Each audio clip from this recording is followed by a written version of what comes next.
Sir এই প্রশ্নের উত্তরটা বলে দিন না। জানি না। আপনি জানেন না? তাহলে স্যার কি করে হলেন? যে প্রশ্নের উত্তর আপনি জানেন না সেই প্রশ্ন লেখার জন্য আপনি আমাকে দিয়েছেন। আপনি তো খুব খারাপ লোক। মাম্পি মাম্পি একটু দেখা না, আমার কিচ্ছু মনে পড়ছে না। একটু পাতাটা উল্টে দে, আমি সব দেখে নেবো। এই পরীক্ষার সময় মেয়েটার সঙ্গে কি কথা বলছিস? তুমি এখান থেকে যাও না, ও আমাকে দেখাবে, আমি দেখে নেবো। তুমি যাও। এরকম করলে পরীক্ষার হল থেকে বার করে দেবো। এমন দেবো না, সব দাঁত ভেঙে যাবে। আমি কি পরীক্ষার ফিস দিইনি? আমাকে বের করে দেবার তুই কে? হ্যাঁ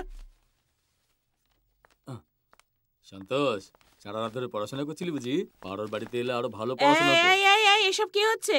কিছু না ম্যাডাম, আমি ওকে জিজ্ঞাসা করছিলাম কবাডি খেলেছে নাকি। আপনি কখনো কবাডি খেলেছেন ম্যাডাম? ননসেন্স। হ্যাঁ, ময়দানে আসুন না, কবাডি খেলতে খুব মজা। Shut up and get out. এই কি হলো, চেঁচাচ্ছিস কেন? মারবো না, একদম দাঁত ভেঙে দেবো। এই এখানে ঘুমানো বারণ, বাইরে যাও। আমি পয়সা দিয়েছি, পরীক্ষা শেষ হওয়া পর্যন্ত আমি এখানেই ঘুমোবো। ডিস্টার্ব করবে না আমায়। 100%-এর মধ্যে 100% পাস করব না, ফেল হয়ে যাব।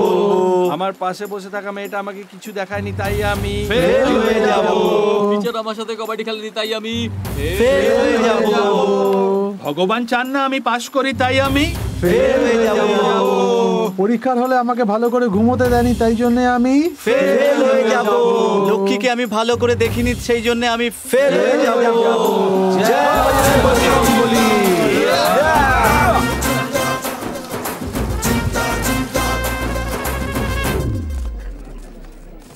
শোনা, আমাকে দেখতে দে। তুই কি দেখবি রে?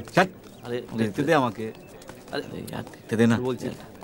আরে বলছিস ওই তো। আরে বাড়তে এমনি তো আমি যেন পাস করতে চেয়েছিলাম। এই কিরে, একটা বিড়ি খাওয়া। কি হয়েছে তোর? তুই জানিস তো এলটুস। আর তোর? আমি তো পাস করে গেছি, কলেজে অ্যাডমিশন নেব। কোন কলেজে? যে কলেজের কোনো নাম নেই। বুঝতে পেরে গেছি। আমরা কি করে পাস করব বল? কখনো পাস করেছি আমরা? আয় আয় এদিকে আয়।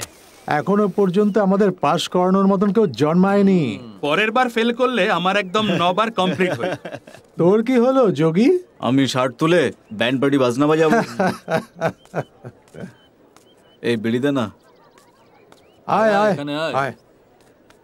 এই দেখ, এও চলে এসছে।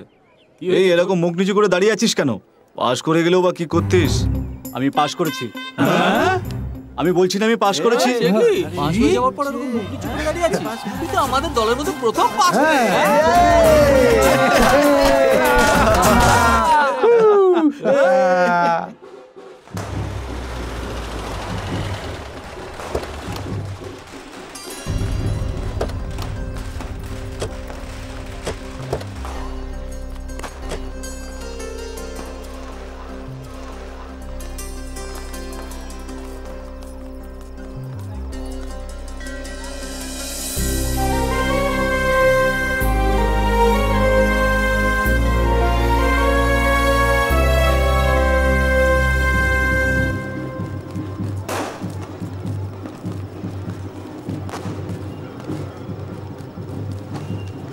এক একর জমি যায় যাক, ধরতে হলে একেই ধরবো।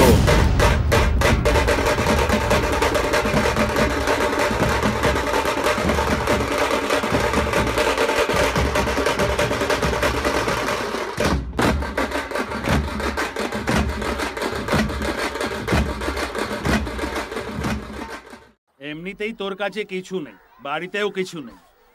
এরকম অবস্থায় তোর কলেজে পড়ার কি দরকার আছে বাবা? হ্যাঁ, আমিও তো সেই কথাই বলছি। পরীক্ষায় পাশ করতে পারবে না, তার থেকে বরং মেয়ে খুঁজে বিয়ে দিয়ে দাও।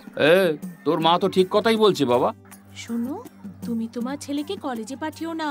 আজকালকার যুগে মেয়েদের সাথে বন্ধুত্ব করা একদম ঠিক নয়। ওখানে পড়াশোনা কিচ্ছু হয় না, শুধু খারাপ খারাপ জিনিস হয়।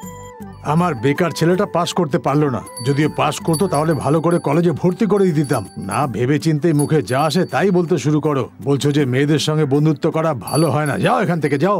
বেচারি, থাকার জন্য তো ঘর নেই, ছেলেটাকে পড়াশোনা করাবে কি করে? আরে রে রে রে, এখনই কি পড়ার বয়স চলে গেছে নাকি?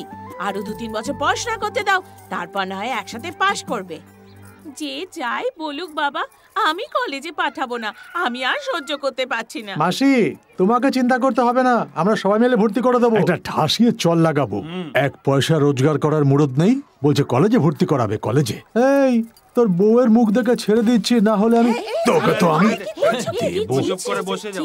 দেখুন যে যা কিছু বলে বলুক, আমরা একে পড়াবোই। দেখুন, আমাদের বস্তিতে ওই শুধু পাস করেছে, তাই ওকে পড়তে দিন না। তুই পড়াশোনা চালিয়ে যা রে, যা হবে আমরা সবাই দেখে নেবো। দেখো শোনো, কি বলছে। তোমাদের কাউকে কিচ্ছু করতে হবে না, এদিকে পড়ানোর খরচ আমাদের। যদি লক্ষ টাকাও খরচা হয় হতে দাও না, আমরা ঠিক ব্যবস্থা করে নেবো।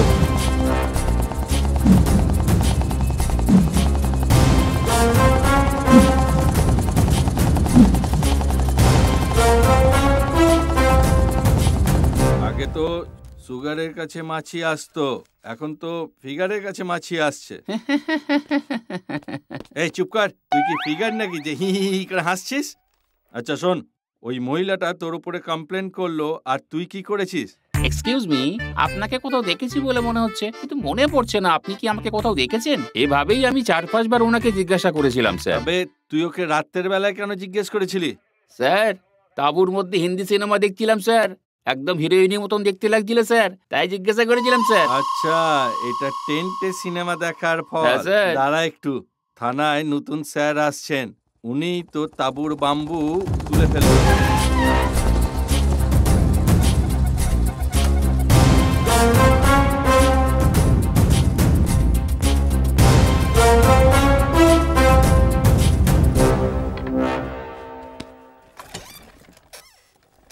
স্যার, আপনার জন্য চা আনাচ্ছি।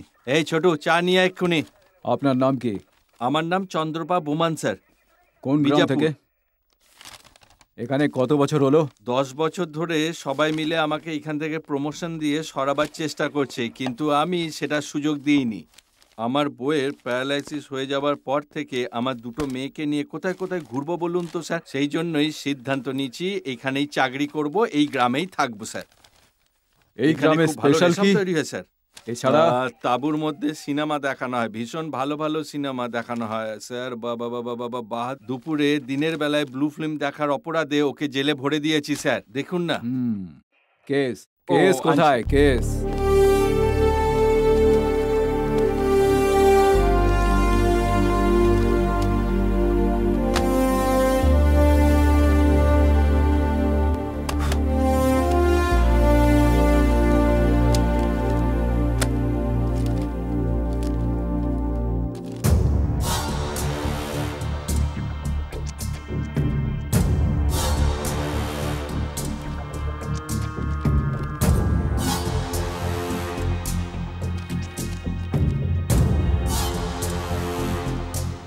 এ কি? এখানে তো দেখছি শুধু চুরি করার কেসই রয়েছে। হ্যাঁ স্যার, ঠিকই বলছেন। এই গ্রামে চুরি ছাড়া কিডন্যাপ, খুন বা কোনো রকম অপরাধের কেস পাবেন না আপনি। কিন্তু ওরা যদি ঠিক করে কোনো জিনিস চুরি করবে, তাহলে সেটা যে কোনো উপায়ে চুরি করে ছাড়বে স্যার। এদেরকে তুমি জানো? জানি স্যার, কিন্তু কোনো সাক্ষীই নেই।